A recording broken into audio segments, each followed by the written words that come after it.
তো ভিসা খুললেই যে আপনি লাফাই লাফাই চলে আসবেন, লাফাই লাফাই আসেন না। ওমানে কিন্তু প্রচুর পরিমাণে কাম আছে, প্রচুর পরিমাণে, মানে এত পরিমাণে কাম আছে যে মানুষ খুঁজে পেতেছে না। কারণ ওমানের সিস্টেম এতটাই ভালো যে ওমানে অ্যাভেলেবেল কাজ এবং আগের তুলনা থেকে কিন্তু স্যালারি মানে আরো বেশি পাওয়া যাবে। গাইস ফাইনালি কিন্তু ওমানের ভিসা খোলার সুসংবাদ আমরা কিন্তু অলমোস্ট পেয়ে গেছি। যে ওমানের শ্রম মন্ত্রণালয় থেকে কিন্তু বলা হয়েছে যে 2 মাসের ভিতরে ওমানের ভিসা খুলে দিবে আমাদের শ্রমিক ভিসা।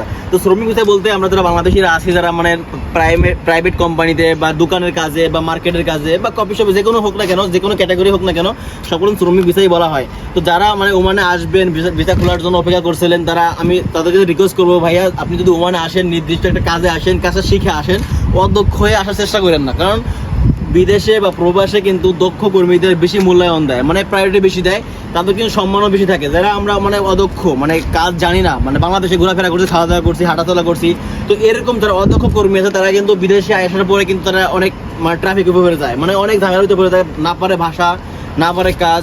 তো তারা কিন্তু আইসা আবার সেই আগের মতো, মানে একটা বলা যায় কি ভিসা বন্ধ হওয়ার একটা কারণ, মেন রিজন সেটা কিন্তু উল্লেখ করে অলমোস্ট দিয়ে দিচ্ছে। যখন মানে সৌদিতে যে আমাদের আসিফ নজরুল সার্ভিসের যে বৈঠকটা হয়, তখন কিন্তু ওখানে আদক্ষ এবং অদক্ষ কর্মীদের বেশি একটা মানে গুরুত্ব দেওয়া হয় নাই। কারণ বলা হয়েছে যে এতদিন কিন্তু ওমানের ভিতরে খোলা ছিল শুধু দক্ষ কর্মী, মানে কিছু ক্যাটাগরি ভিতরে খোলা ছিল। এখন যে আমাদের অদক্ষ কর্মীদের ভিতরে খুলে দিতেছে ওমান সরকার, এই জন্য খুশি হওয়া আমাদের সবার জন্যই ভালো। কিন্তু যে বেশি খুশি হওয়ার দরকার নাই। যারা অদক্ষ কর্মী আছেন তারা ভাই কোনো কাজ শিখে আসেন, মানে দক্ষ হয়ে আসেন, তাহলে ওমানে বলেন আরব দেশের যে কোনো কান্ট্রিতে যান না কেন, আপনি সফলতা চান্স বেশি থাকবে। কারণ আমরা কিন্তু বেশিরভাগ টাইমে বাংলাদেশিরা আসি চলে, মানে কোনো কাজ না শিখে চলে আসি, ভাষা পারি না, ইংলিশ পারি না, আরবি জানি না, তো আমাদের অনেক প্রবলেম হয়। তো এই কারণে কিন্তু ওমানের সরকার আমাদের যে লাস্টে যে 23 সালে যে ওমানের ভিসাটা বন্ধ করে, তখন কিন্তু একটা রেশন যে এত পরিমাণে আমাদের মানে বাংলাদেশে বলি বা অন্য অন্য কান্ট্রির মানুষ বলি, এত পরিমাণে আসছে অদক্ষ, মানে মানে মানুষ বেশি হয়ে গেছে, মানে কাজ কম বেশি হয়ে গেছে। বাট এখন যে ওমানের যে পরিস্থিতি, মানে যে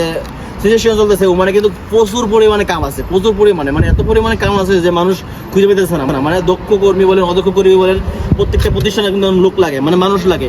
তো যারা ওমানে আসবেন, তারপরে দক্ষ মানে কাজ শিখে আসেন, নির্দিষ্ট কাজ শিখে আসেন, যেমন টেইলারের দোকানের কাজ বা বারবার শপের কাজের দোকান বা সুপার মার্কেটে যে মানে বেসিক যে কাজগুলো থাকে এগুলো শেখা, তারপরে আপনার ভাষা শেখা বা যে কোনো কাজই হলো কেন, আপনি দক্ষ হয়ে আসেন ওমানে বা আরব দেশে আসেন, আপনি সফল হয়ে যাবেন। যারা অনেক আগ্রহ করেছিলেন, অনেক দীর্ঘদিন বসেছিলেন বাংলাদেশে যে ওমানে কবে আসবেন, কবে আসবেন, কবে ভিসা খুলবে, তো দীর্ঘ 2 বছর পরে কিন্তু ভিসা খোলার একটা আশ্বাস আমরা পেয়ে গেছি। তো ইনশাল্লাহ খুলেও দিবে। তো আমাদের রিকোয়েস্ট থাকবে, যারা বাংলাদেশে আছেন, যারা বিদেশে আসবেন কাজের ক্ষেত্রে, তারা নির্দিষ্ট কাজে আসেন এবং কাজ শিখে আসেন, অদক্ষ হয়ে আসেন না। কারণ অদক্ষ কিন্তু অনেক মূল্যায়ন কম করে। তো আমরা যারা বাংলাদেশের আছি, যারা অনেক দিন দীর্ঘদিন অপেক্ষা করছিলাম, যারা কাজ জানি বা জানি না, তো তাদের জন্য বলতেছি যে আপনি যেহেতু কোনো একটা কাজ শিখে আসেন, মানে ভিসা খুললেই যে আপনি চলে আসবেন এরকম মানে মাইন্ডসেট করেন না। আর এখন পর্যন্ত খুলে নাই, বাট খোলার আশ্বাস দিছে।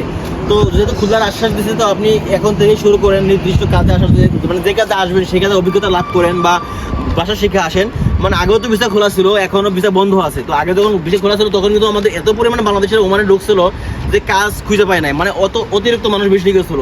তো একটা রেশন যে আপনি ওমানে আসেন, কাজ অবশ্যই পাবেন। কারণ ওমানের সিস্টেম এতটাই ভালো যে ওমানে অ্যাভেলেবেল কাজ এবং আগের তুলনা থেকে কিন্তু স্যালারি মানে আরো বেশি পাওয়া যাবে। কারণ এখন কাজের চাহিদা খুব বেশি, কারণ দীর্ঘদিন ওমানে বেশি বন্ধ থাকার কারণে অনেক প্রতিষ্ঠানে কিন্তু লোক সংকট কম হয়ে গেছে, আবার কাজের বেশি হয়ে গেছে, মানে কাজ বেশি, মানুষ কম হয়ে গেছে। তো ভিসা খুললেই যে আপনি লাফাই লাফাই চলে আসবেন, লাফাই লাফাই আসেন না। তো আপনি নির্দিষ্ট একটা কাজে আসেন, কাজটা শিখে আসেন, ভালো হয়ে মানে একটা প্রফেশনাল লাইফে মানে লিড করবেন আর কি। বিদেশে এসে যদি আপনি মানে নির্দিষ্ট কাজ শিখে আসেন, আর কাজ না শিখে আসলে আপনারা আবার সে আগের মতো মানে ভিসা আপনার মানুষ হেনস্থা করবে, মানে টিটকারি করবে।